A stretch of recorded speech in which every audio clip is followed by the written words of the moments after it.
नमस्कार साथियों, journalist Rajiv Upadhyay blog में आपका स्वागत है। साथियों, नव वर्ष की आपको बहुत बहुत शुभकामनाएं। साथियों, जब भी नव वर्ष शुरू होता है, हमारे मन में बहुत से विचार आते हैं, बहुत से ऐसे सवाल उठते हैं कि ये नव वर्ष हमारे लिए कैसे होगा, जीवन में क्या परिवर्तन होगा, किस प्रकार की हमारे साथ में दशाएं चलेंगी, दशाओं का क्या प्रभाव हमारे ऊपर पड़ेगा। इन सब बातों से मन में बहुत सी भ्रांतियां भी उत्पन्न होती हैं। इनका जवाब देने के लिए हमारे साथ आज चर्चा में हैं जबलपुर के प्रसिद्ध ज्योतिषाचार्य पंडित सौरभ दुबे जी। पंडित जी नमस्कार। नमस्कार। पंडित जी, ये कहा जा रहा है कि वर्ष 2026 सूर्य का वर्ष है, सूर्य शासन करेगा, क्या मायने हैं इसके? सभी दर्शकों को नमस्कार।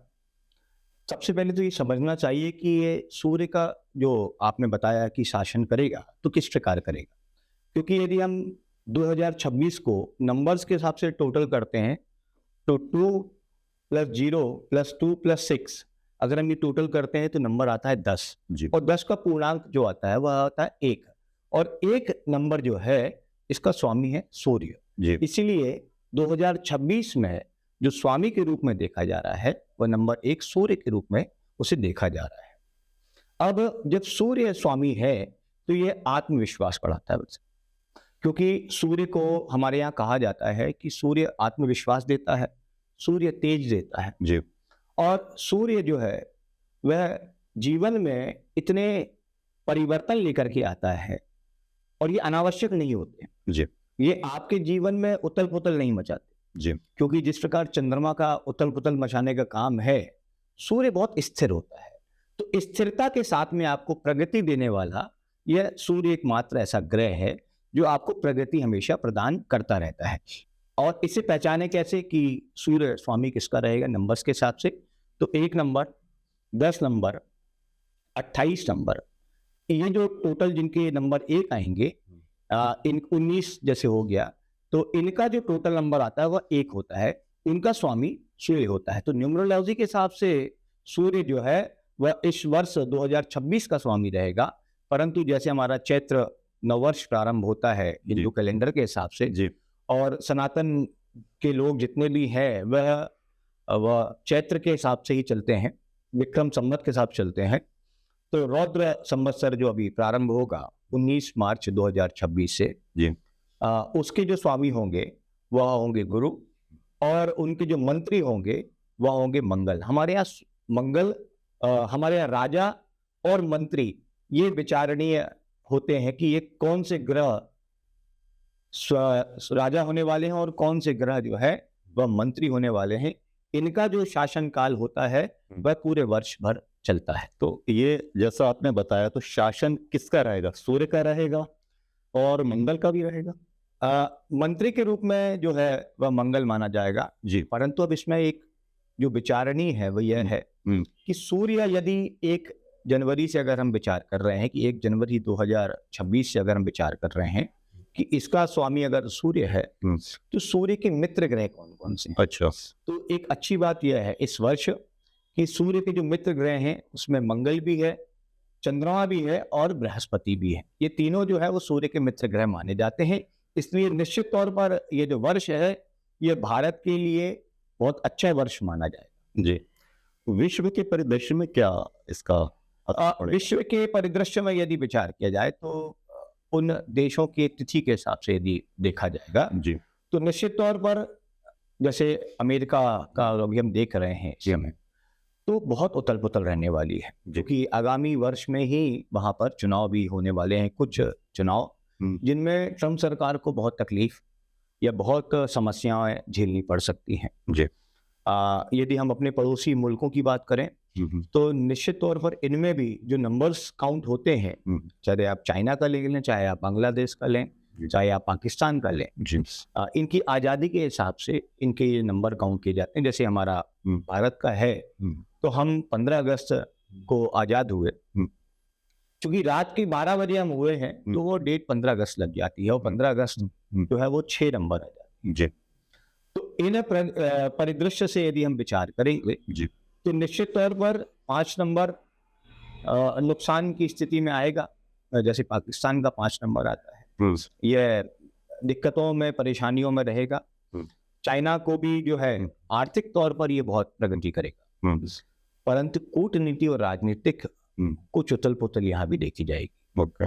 भारत के परिदृश्य से यदि हम विचार करते हैं जी तो भारत के लिए वर्ष बहुत अच्छा रहने वाला है जी। हाँ, परंतु कुछ मिडिल में या मई से लेकर के अगस्त का जो समय है जी। यह जरूर उथल पुथल मचाने में सहायक रहेगा। मूलांक की बात करें, मूलांक के क्या मायने होते हैं?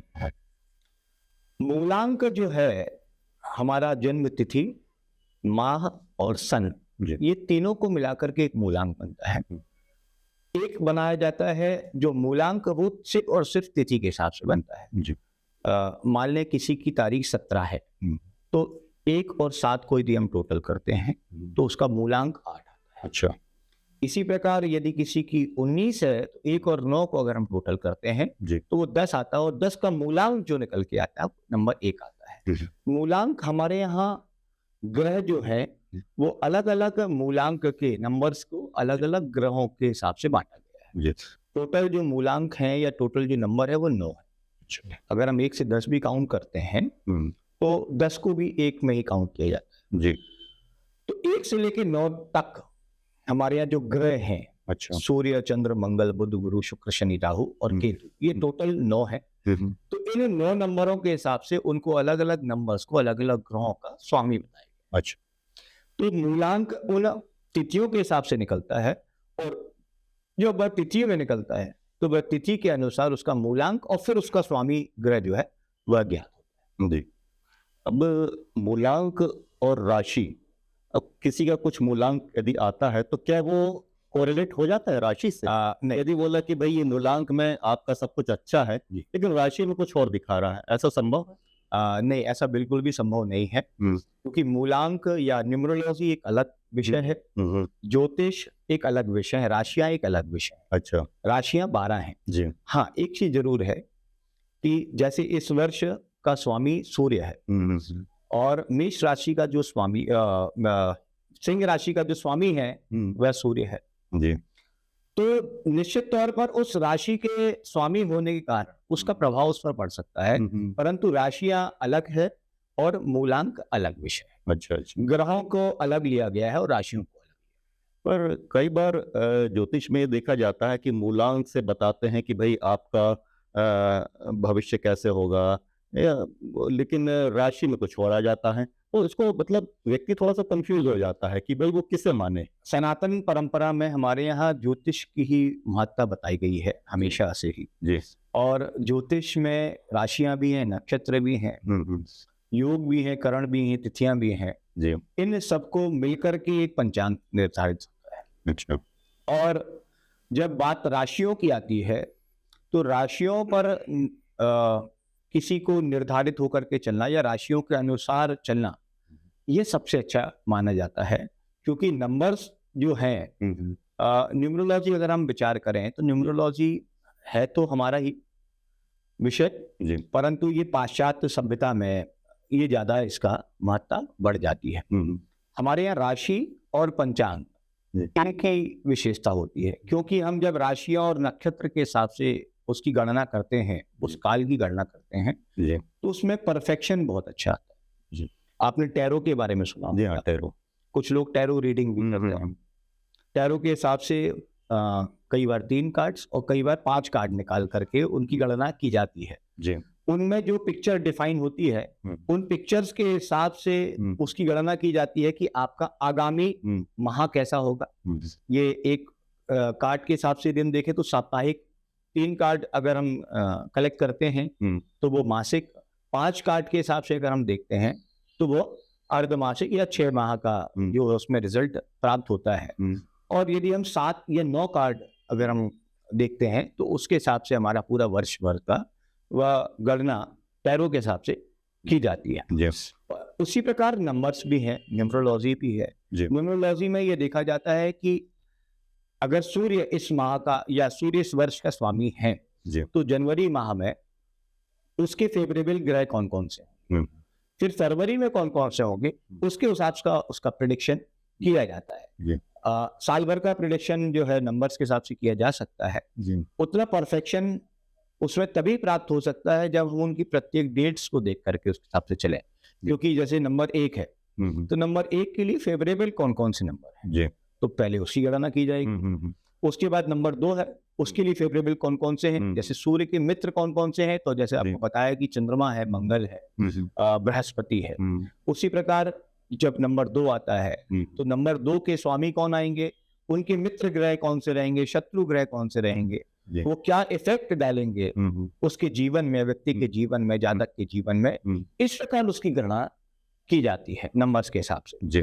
और अगर हम ज्योतिष की बात करते हैं तो ज्योतिष में कुंडली के अनुसार, उसका वर्ष चक्र के अनुसार, विंशोत्तरीय अंतरदशाओं के अनुसार उसके फल निकाले जाते हैं। जी। और जब वह फल आते हैं जी।